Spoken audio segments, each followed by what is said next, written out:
अब चूंकि ये गहरा असर रखने वाली दवा है, इसलिए जब अंदर से किसी बीमारी को ठीक करती है तो वो कमज़ोरी सरफेस पे आ जाती है। ज़रूरी नहीं कि हमेशा आए, मगर बसा औकात होता है कि सल्फ़र दी है आपने तो कोई जल्दी इलामात ज़ाहिर हो जाती हैं। बवासीर में कुछ थोड़ी सी और तकलीफ बढ़ जाएगी वक्ती तौर पर, कोई एक्जीमे की तकलीफ, जल्द पर और कई किस्म की तकलीफ़ें, खारिश वगैरह।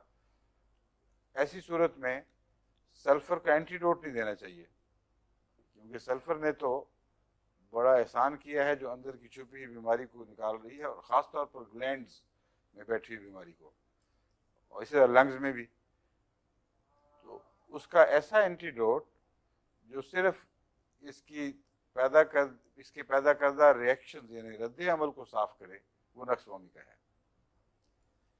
ये सारी तमहीद मैंने नक्सवामिका की खातिर बांधी है।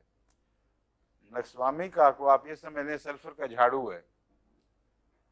सल्फर बाहर निकालेगी जो चीज़ें, उसको झाड़ू देना हो तो नक्सवामिका इस्तेमाल करें, वो जल्द से साफ कर देगा, लेकिन अंदर की बीमारियों को दूर नहीं करेगा। उसके लिए फिर सल्फर देनी पड़ेगी। तो वो गहरी अमराज